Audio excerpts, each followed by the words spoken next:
Welcome to today's lesson. My name is Siamasaka Kinyandense. I'm going to take you through the lesson for today. Basically, today we'll look at perfectly elastic collisions. We want to ascertain whether kinetic energy is conserved during the collision. And so here we go.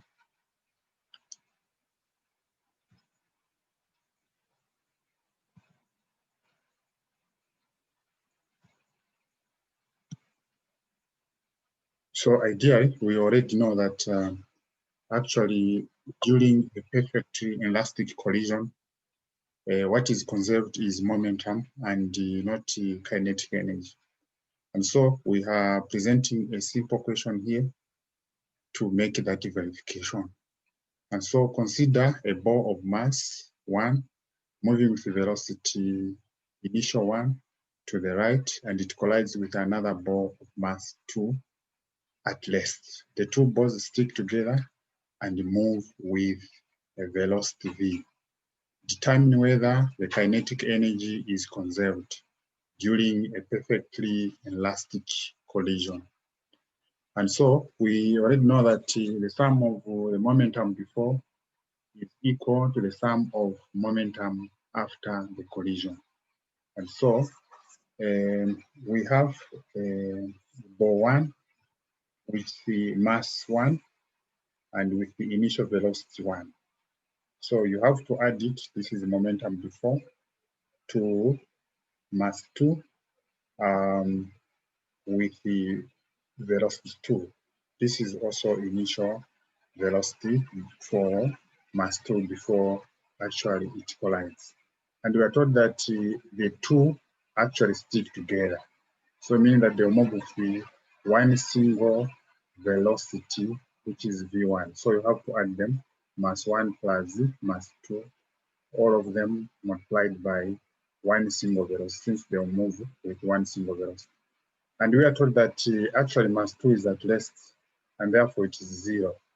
It has a velocity 0, and therefore we can actually, the momentum before is merely for mass 1, which is m1 multiplied by initial velocity 1.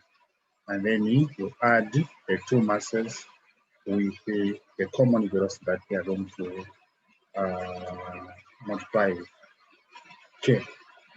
And so we can rearrange this equation by making sure that actually m plus 1 comes this side, it divides, while u comes down here. And so this is what we have done here. We have merely brought m plus 1 this side, we have divided it, and then the initial velocity 1, we bring it down here. So this is which we have called equation 1. So the kinetic energy before the collision for the two balls, you can get the kinetic energy, which is half m1 u1 squared plus half m2 u2 squared. This is the kinetic energy before. And since the ball 2 is at rest, so it has a velocity of 0, and therefore we can say the kinetic energy before the collision is equal to half m1 u1 power 2. And so the kinetic energy after the collision, since the two masses for the balls move together, they stick, it means that it will be equal to half m1 plus m2 in brackets multiplied by v squared. This is the velocity which is common for ball 1 and ball 2. Okay, and so we can divide the kinetic energy after divided by kinetic energy before. And so we know that this is the kinetic energy after which we can divide with the kinetic energy before. And we note that actually half disappears because it cancels out. And this is what we're going to remain with. We're going to remain with the m1 plus m2 in brackets v squared over m1 u1 squared. Okay, so v squared is the final velocity, while u1 is the initial velocity.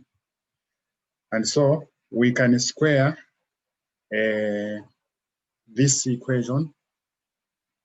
Okay, if we square equation 1, we go to equation 1. This one, if we square it, this is what we get. We merely square this one and then square this one. So where there was actually this square v squared over u squared.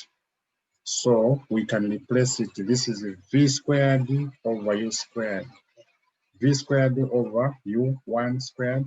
So this one here, where is this one, we can replace with the m1 over m1 plus 2, all of it squared. So this is what we have done here. We have merely replaced this one where there was v squared over u squared. Okay, final velocity over initial velocity squared. So we have merely replaced this one here. And so when you replace with this one, the kinetic energy after over kinetic energy before the collision, we note that here,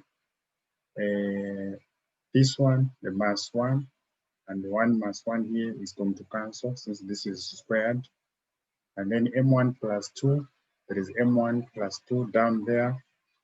This one is going to cancel. So what we are going to remain with is m1 over m1 plus m2.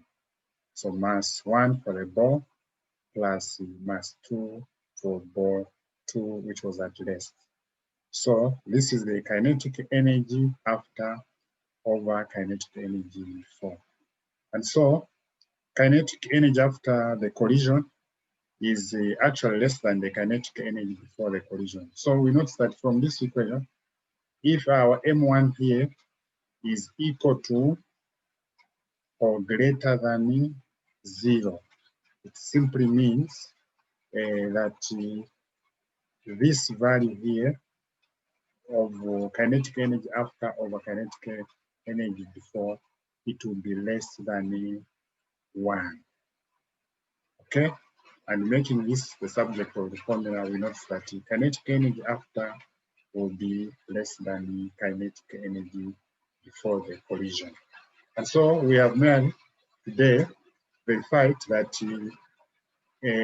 during a perfect inelastic collision, actually what is conserved only is momentum. The kinetic energy is not conserved. So the kinetic energy before the collision is always actually higher than the kinetic energy after the collision. So I thank you. I hope you subscribe to my YouTube so that you can continue receiving such interesting lessons. Thank you.